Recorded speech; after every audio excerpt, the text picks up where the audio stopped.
There are a lot of different ways to turn a beat catalogue into income, yet most producers seem to know little about the business side of beat making beyond putting a PayPal button onto a SoundClick page. After spending countless hours honing your craft, learning production techniques, downloading the best VSTs and making awesome beats, it can be very frustrating if you're not racking up the kind of sales you want. So here are my personal tips, backed up with some image and video proof and compiled after almost a decade of selling beats professionally. Number 1. Sell licenses to your beats. This is the easiest and still the best way to make money with your beats. Once you have a decently sized catalogue of quality beats, you can register and set up your own website for cheap, or sign up to a VIP artist service like Music Central or My Flash Store that will allow you to set up your own beat selling homepage. Some people also hustle their beats on music communities like SoundCloud and include email information for purchases, or more specified beat websites like beatstars.com. Generally, you will need a PayPal account in order to receive payments online, though you can also arrange payments with customers through services such as Google Wallet, bank transactions, or Western Union. Most producers sell licenses according to 3 main categories: lease license, exclusive license, and sync license. Lease licenses are non-exclusive licenses with a limited sales cap. This means that your buyer can only sell a limited number of digital downloads of physical albums, usually around 2,000 to 10,000. Your beat can be leased to an unlimited amount of buyers as you retain the rights to your beat. Lease licenses are sold by producers anywhere from $1 to $50, with an average of around $25. It is common practice to also offer premium lease licenses, where buyers are given the option to pay a little extra to receive separated instrumental track lines of your beat and/or to sell more units. Exclusive licenses, on the other hand, are full ownership licenses, usually with an unlimited sales cap. They are therefore sold to only one customer, and the beat is subsequently marked as sold. Naturally, they will be priced a lot higher, anywhere from $50 to $1 million if you're Timbaland. The final license type, which is ignored by the majority of producers, is a sync license. While lease and exclusive licenses are targeted at recording artists, sync licenses are for media professionals and broadcasters such as websites, movies, TV, or video games. Sync licenses are usually limited to a specified number of broadcasts, for example 1 DVD release title. They are commonly priced between lease and exclusive licenses, depending on the intended use. If you're planning to make beats your full-time income, then selling licenses will be the backbone of your operation. Even if your plan is to go after album placements, your first priority should always be setting up your internet presence. Get yourself a PayPal account, set up a beat selling website, and start promoting.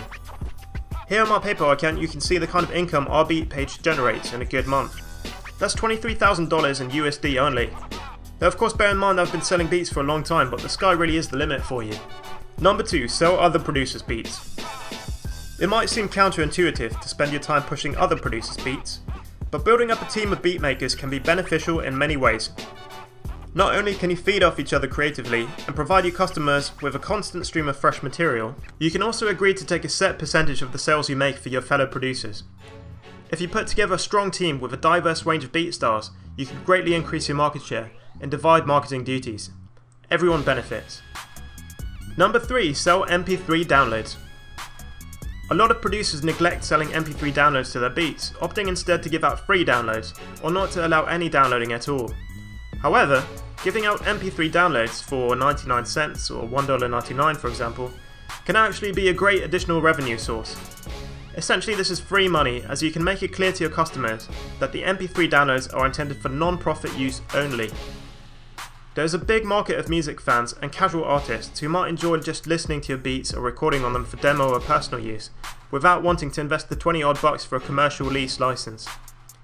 If you're worried about the safety of your beats, you can always tag them and tell customers that untagged versions are only sent out with lease or exclusive licenses. This is a fair deal for everyone, as your listeners will still get to enjoy and or trial your beats. MP3s can be sold through a number of online vendors such as iTunes, Amazon, or the SoundClick MP3 store. Number 4. Make beat tapes. Similar to selling MP3s, it is well worth your time releasing beat tapes or compilations of your instrumentals, perhaps even the odd exclusive release with unpublished beats. This can generate a lot of excitement amongst your fans and lead to your music being discovered by whole new fan groups on sites like CD Baby. Over the years I've released a number of compilation albums and published them all via CD Baby. The site is really useful. As well as selling your music through their own website, they will distribute your songs to all their digital partners such as iTunes, Amazon, MySpace Music or Rhapsody. What's more, you have the ability to enter all your songs into sync licensing deals via Rumblefish, which can potentially earn you even more money if your beats are used, for example in YouTube videos.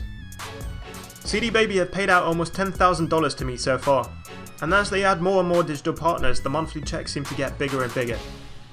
Number 5. Become a YouTube partner.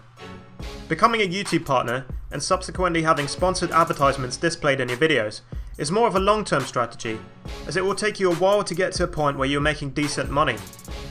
Unlike before though, anyone can monetize videos now, which basically means you will have Google Ads displayed before, during, or after your videos.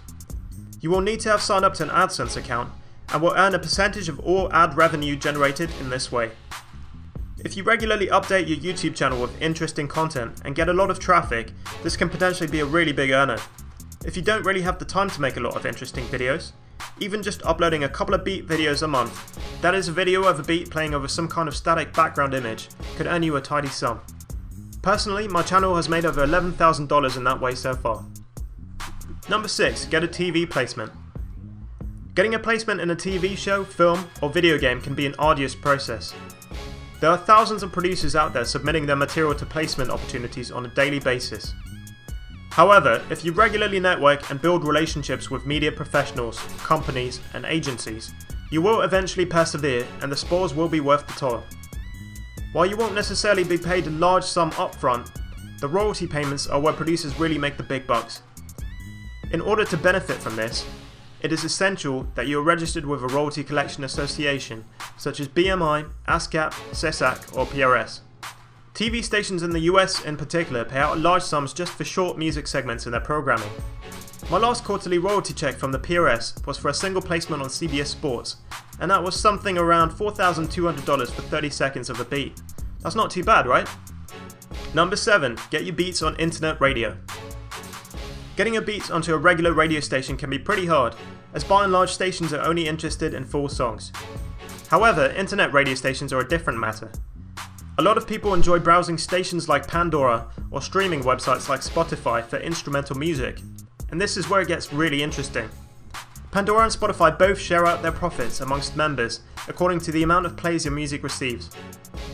You do have to jump through some hoops to get your music onto online radio stations or streaming sites, but if your beats prove popular, this can be a nice little side earner.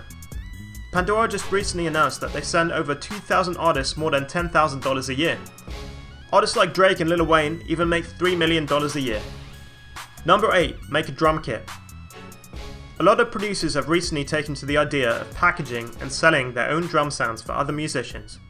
There is a vast amount of producers out there hunting for new and better drum samples, and if you've already built up a reputation with your beats, chances are there will be someone out there ready to jump at the chance of emulating your sound. Putting together a drum kit can be fairly time consuming, but if done correctly it can be a worthy investment. You can sell your kit on your own website, or even better, find the most popular drum kit websites out there and partner with them to retail your products. As they already have a ready-made sales platform, audience and marketing strategy, they will be better positioned to sell your products than you are. Be prepared though, most vendors will take a 50% cut of sales. This is pretty normal. Personally, I've always sold my kits through websites like producerloops.com, and as you can see, through them alone I've earned around $3,700 in commissions so far. If you get your kits on a couple websites like Producer Loops, Modern Producers, or the Music Central Marketplace, that could be a great side income for you. Number 9. Submit your beats to music libraries. There are a big number of music libraries and stock music websites online, ranging from general sites to industry-specific sites for film music, ad music, or video game music. When you upload your beats to these sites, you will usually have to enter into non-exclusive sub-publishing agreement, which basically means you are signing over the right for those websites to make money with your music in exchange for a profit share. They will usually charge somewhere in the region of 50 to 75%, so that's a pretty big chunk. However, a lot of producers make a good amount of money licensing their beats through websites such as Pump Audio or Audio Jungle. The customers of these sites are usually video creators, advertisers, or website owners. So by uploading your music to these sites, you can reach a new audience outside of the recording artists.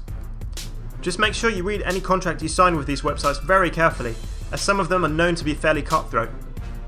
Number 10. Be creative. Okay, so this last one is a bit of a cop-out, but what I'm trying to say is that there are an endless number of ways in which you can make money from beats, You're certainly not limited to selling licenses through a website or hustling your beats to artists for placements. There are many other avenues I haven't covered in this list, and probably a whole lot more I've never even thought about. You could run song contests for artists with a paid submission, for example, like we did here earlier in the year. Or you could write an ebook or get paid for product placements on your website.